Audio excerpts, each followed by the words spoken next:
Herkese merhaba. Bugün sizi öyle bir isimle tanıştıracağım ki bir zamanlar kendisine Amerika'nın en tehlikeli kadını denmiş. Evet, Emma Goldman. Peki neydi onu bu kadar tehlikeli yapan? Gelin bu sorunun peşine birlikte düşelim.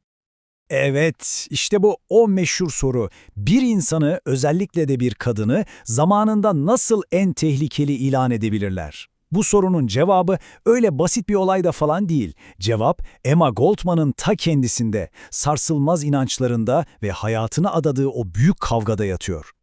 Emma Goldman'ın hikayesini anlamak için onun biyolojik doğum gününe değil, kendi deyimiyle manevi doğumuna bakmamız lazım. Ve bu bir kutlama değil, bir trajediyle gelen bir doğumdu. İşte o an onun kim olacağını, ne için savaşacağını belirleyen o kırılma anıydı. Evet, işte o bölüm. Bir asinin manevi doğuşu, yani bir devrimciyi yaratan o olay. Peki neydi bu olay? Her şey Chicago'da, Haymarket Meydanı'nda başlıyor. İşçiler 8 saatlik iş günü için toplanmış barışçıl bir eylem.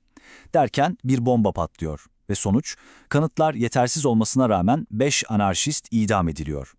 İşte bu olay genç Emma Goldman için bir dönüm noktası.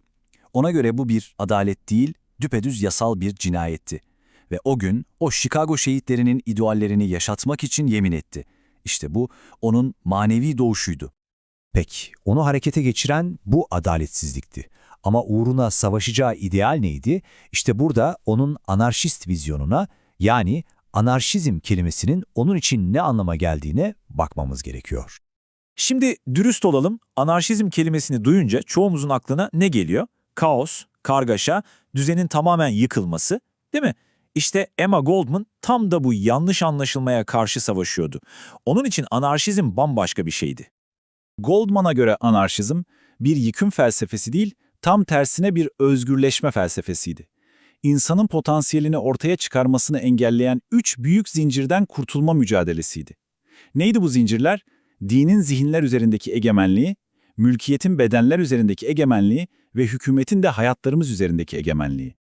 Yani özetle onun anarşizmi insanların sandığı gibi bir dogma ve kaos değildi. Aksine insan potansiyeline olan bir inançtı. Kitaplarda yazan sabit bir teori değil, hayatın içinde nefes alan, yaşayan bir ruhtu. Ve en önemlisi hedef yıkım değil, tam tersine yaratma özgürlüğüydü. Peki Goldman bu anarşist vizyonunu somut olarak nereye yöneltti? İşte burada kurumların tiranlığı dediği şeye geliyoruz. Yani devlete, mülkiyete ve kiliseye yönelik o keskin eleştirisine. Ona göre özgürlüğün önünde 3 büyük engel vardı. Birincisi özel mülkiyet. Neden mi? Çünkü insanı kendi potansiyelinden koparıp başkaları için servet üreten etten kemikten bir makineye dönüştürüyordu. İkincisi hükümet. Ona göre hükümetin tek bir amacı vardı. Bu mülkiyet sistemini ve tekelleri ne pahasına olursa olsun korumak. Ve üçüncüsü kilise. O da tarih boyunca her zaman ilerlemenin ve özgür düşüncenin önünde bir engel olarak durmuştu. Hükümetin bu baskıcı yüzünün en somut, en net görüldüğü yerlerden biri de şüphesiz militarizmdi. Ve William Bualda'nın yaşadıkları sistemin insandan nasıl körü körüne bir itaat beklediğinin canlı bir örneği. Bakın dönemin generali Funston ne demiş? Bir askerin ilk görevi sorgusuz sualsiz itaat etmektir. Hükümetin ne yaptığı önemli değil, sen sadece itaat et. Peki asker William Bualda'nın suçu neydi biliyor musunuz? Sadece üniformasıyla halka açık bir toplantıya, Emma Goldman'ın konuşmacı olduğu bir toplantıya katılması. Sonuç 5 yıl hapis. Bu vatan hainliğine eşdeğer görüldü. İşte Goldman'ın hayatı boyunca savaştığı zihniyet tam olarak buydu. Şimdi devletten, ordudan yani büyük kurumlardan hayatımızın en kişisel alanına, evliliğe ve aşka geliyoruz. Çünkü Goldman'a göre bu ikisi birbirinden ayrılamazdı. Kişisel olan her zaman politiktir. Peki Goldman, evlilik kurumuna baktığında ne görüyordu? Romantizmden çok bir ekonomik düzenleme görüyordu. Bir tür sigorta poliçesi. Evet, aynen bir sigorta poliçesi gibi kadına hayat boyu bir güvence sunuyor ama bunun karşılığında çok ağır bir bedel istiyordu. Neydi o bedel? Kadının kendi adı, mahremiyeti, benliği, yani kısacası öz saygısı. Goldman'a göre bu, ömür boyu bağımlılık ve asalaklık karşılığında ödenen bir bedeldi. Peki, evlilik buysa, aşk neydi? İşte Goldman için aşk, evliliğin tam zıttıydı. O bir hapishane değil, bir özgürleşmeydi. Ona göre aşk, insan hayatındaki en güçlü şeydi. Bütün yasalara, bütün geleneklere meydan okuyan bir güç. İnsan kaderini şekillendiren en özgür, en kudretli kuvvet. Ve en önemlisi neydi biliyor musunuz? Aşk sadece ve sadece tamamen özgür bir ortamda yaşayabilirdi. Onu bir kalıba sokmaya çalıştığınız an ölürdü. İşte bu yüzden o meşhur sorusunu sorar.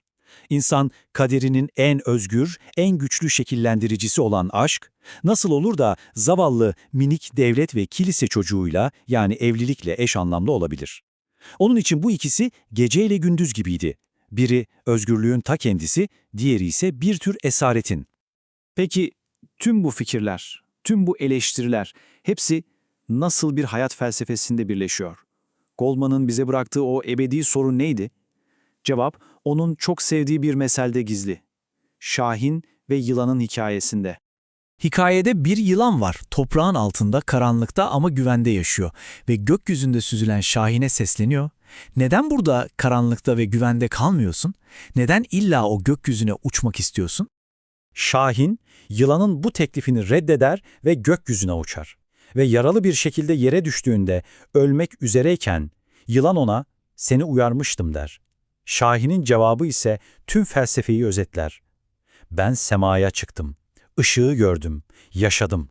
Kısacası uzun ve güvenli bir varoluş yerine kısa ama anlamlı ve özgür bir yaşamı seçmişti.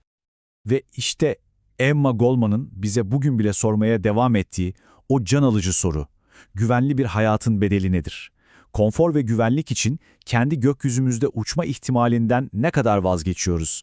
Gerçekten yaşadım diyebilmek için neyi riske atmaya değer? Bu sorunun cevabı da her birimizin içinde saklı.